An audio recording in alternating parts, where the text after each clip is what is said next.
Ustazah, sering disebut bahwa generasi robani itu dibangun sejak kecil. Bisa dijelaskan apa yang dimaksud generasi robani menurut Quran dan Sunnah?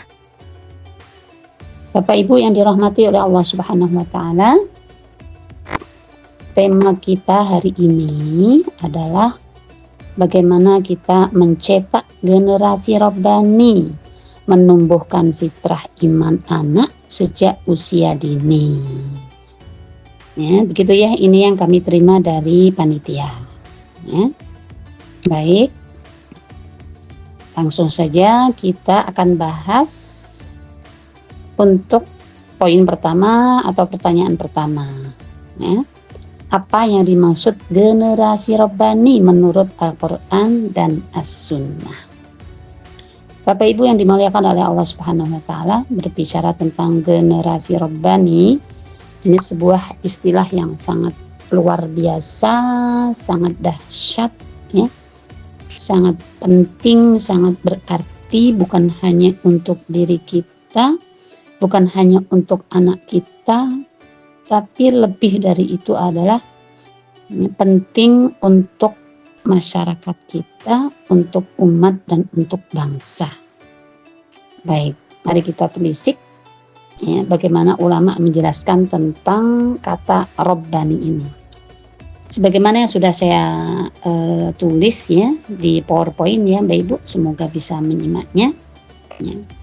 Memang kata robbani itu sangat banyak ya adanya di beberapa ayat maupun penjelasan para ulama gitu ya. Nah, salah satu di antaranya adalah di surah Ali Imran. Ya, di surah Ali Imran ayat 79. A'udzubillahi minasyaitonirrajim. Bismillahirrahmanirrahim.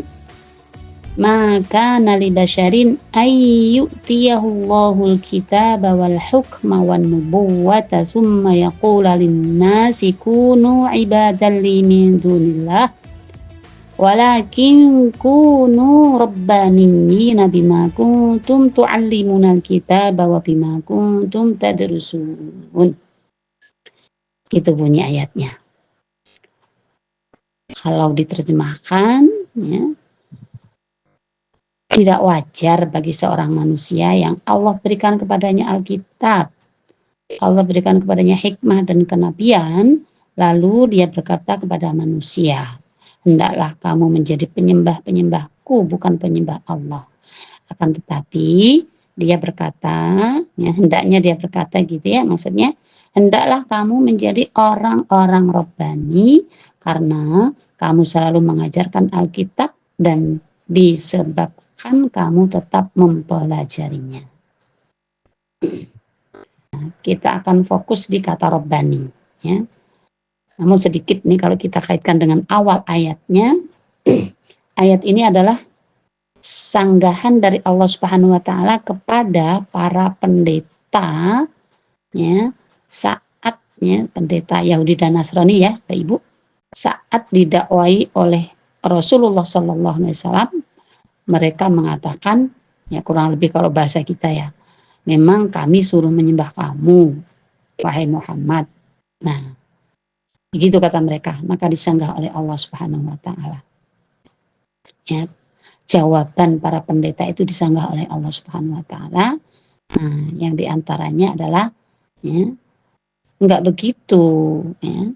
Tapi yang Rasul sampaikan adalah ya, hendaknya Rasulullah SAW mengatakan kunu rabbaniyina. Nah, hendaklah kamu menjadi orang-orang rabbani. Ya. Rabbani adalah berasal dari kata rob. Rob itu sesembahan. Ya, jelas sekali di sini maksudnya adalah Allah Subhanahu wa Ta'ala. Ya. Sebagaimana kata Islami dari kata Islam. Ya. Imani dari kata iman. Ya. Ya, ini Rabbani ya, berasal dari kata Rabb, Rabbaniyina ya. Bima kuntum tu'allimun Alkitab, karena kamu selalu mengajarkan Alkitab, dan juga wabima kuntum tadrusun, dan disebabkan kamu tetap mempelajarinya. Nah, dari ayat ini Bapak Ibu yang dirahmati oleh Allah Subhanahu wa taala, ulama memberikan beberapa penjelasan. Ya. Namun sedikit ada beberapa redaksi yang berbeda antara satu ulama dengan ulama yang lain. Ali bin Abi Thalib misalnya menjelaskan yang dimaksud dengan Rabbani itu gimana? Yaitu generasi yang memberikan santapan rohani bagi manusia dengan ilmu, ya, atau hikmah, dan mendidik mereka atas dasar ilmu. Ya. Pendapat ini kalau kita simak ada 2 poin besar. Pertama adalah generasi ini adalah generasi yang beriman, yang taat kepada Allah. Kedua adalah berilmu, ya, berilmu dengan ilmu atau hikmah. Dan yang ketiga adalah, ya, menyampaikan ilmu itu kepada orang lain, ya, mendidik mereka, kata Ali bin Abi Thalib. Ya, jadi ada 3 poin: satu beriman, kedua berilmu, dan mengajarkan ilmu itu kepada orang lain. Itu pendapat pertama.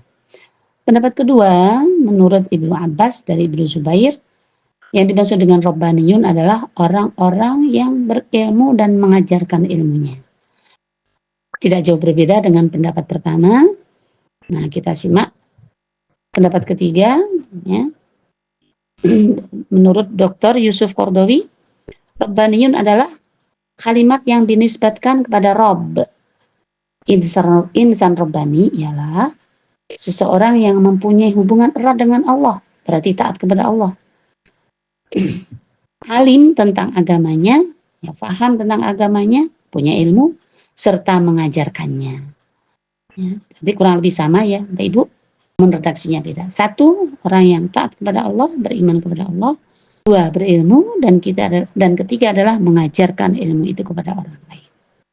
Masih menurut Dr. Yusuf Qardawi, jadi pengertian Rabbani layak disematkan untuk para ulama dan para alim yang mengamalkan Al-Quran dan As-Sunnah serta mengajarkannya.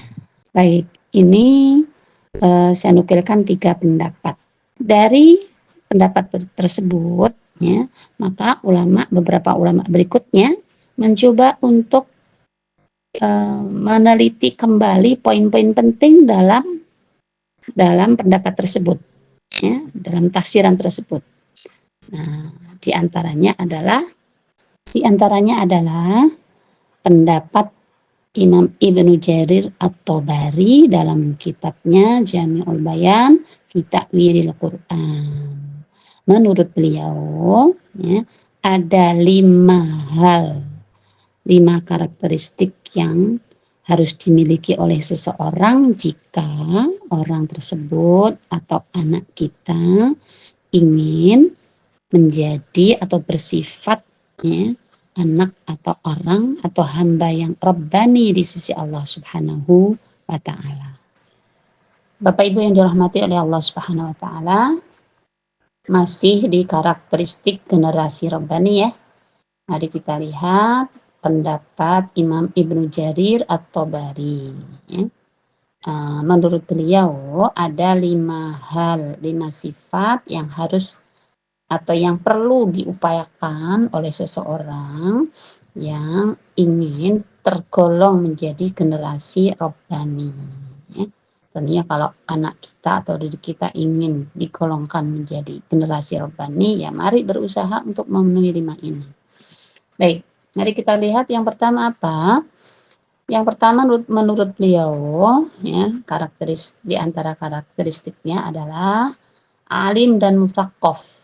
Jadi orang tersebut adalah berilmu, ya, dan musaqqaf, punya wawasan yang luas. Jadi yang namanya berilmu ini, Ibu yang dirahmati oleh Allah Subhanahu wa ta'ala, kalau disebut Rabbani, ya tentunya Rabb kita adalah Allah Subhanahu wa ta'ala. Kalau kita lihat beberapa penjelasan para ulama, ya, di antara ilmu yang wajib dipelajari adalah ilmu tentang tauhid akidah, kemudian ilmu tentang ibadah, ilmu tentang akhlak, ya.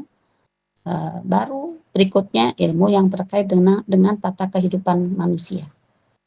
Nah, ya, beliau yang alim dan mufaqqih ini, ya, jika ingin disebut atau digolongkan hamba Rabbani, ya, alim tentang ilmu-ilmu yang wajib untuk dipelajari tadi.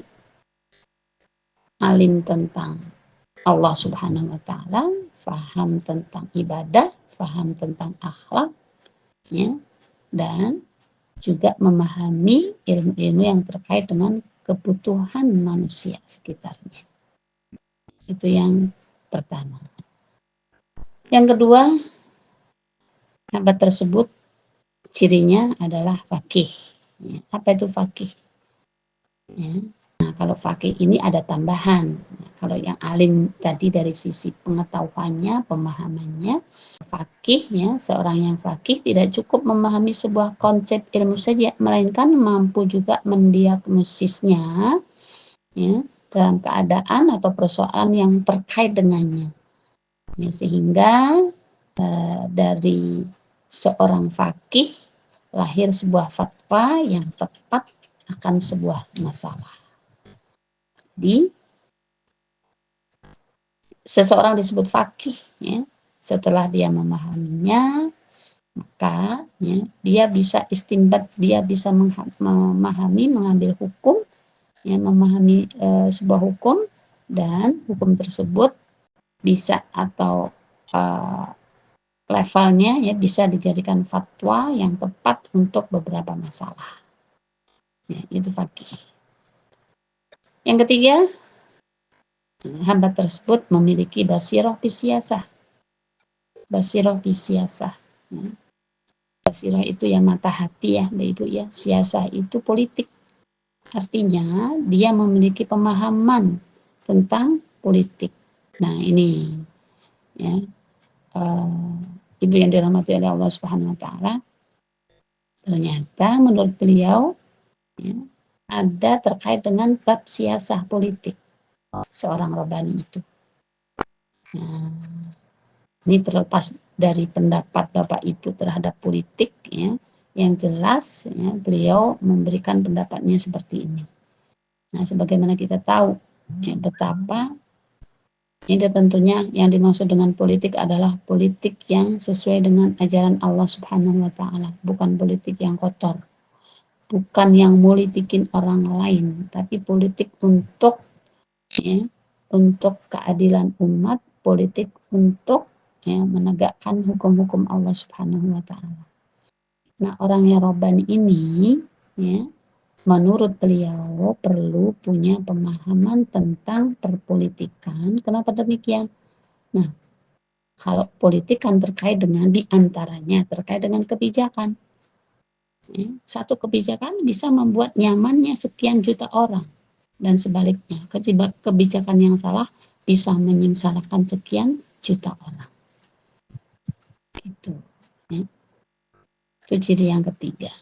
Ciri yang keempat, basiroh bitadbir. Hamba yang Rabbani, ya, diantaranya adalah berkarakter, punya mata hati, punya pengetahuan tentang tadbir, yang mengatur banyak hal, memanage, gitu, ya. Nah, seorang yang memiliki kedalaman pandangan dalam hal memanage, ya, dan termasuk leadership atau riasah.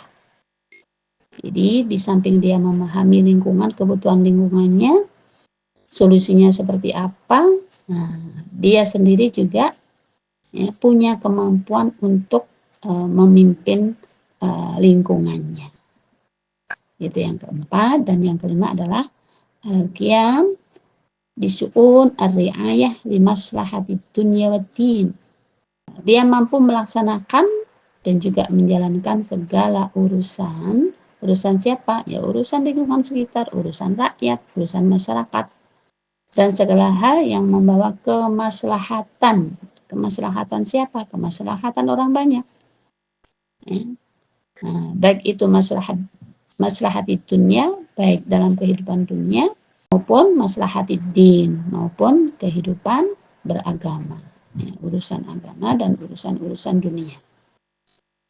Nah, merupakan implementasi dari poin ketiga dan keempat. Seorang Rabbani perlu memiliki kepedulian pada kepentingan publik. Nah, ini menurut beliau. Sekali lagi, ada 5 karakter, 5 hal atau 5 sifatnya yang menurut Ibnu Jarir At-Tabari perlu dimiliki oleh seorang hamba yang Rabbani. Pertama adalah alim mutsaqaf, kedua faqih, ketiga basirah bisiasat, keempat memiliki basirah bitadbir, yang kelima adalah al-qiyam bisyu'uni ri'ayah li maslahatid dunya waddin. Nah, kalau kita simpulkan dari semuanya tadi ya Mbak Ibu, ini saya mencoba menyimpulkannya dengan kata yang sederhana. Seorang Rabbani atau generasi Rabbani adalah generasi yang bukan hanya solih tapi muslih juga. Solih itu untuk dirinya sendiri, tapi muslih bisa mensolihkan orang lain. Atau dengan kata lain, solih secara individu dan solih secara sosial. Kurang lebih begitu.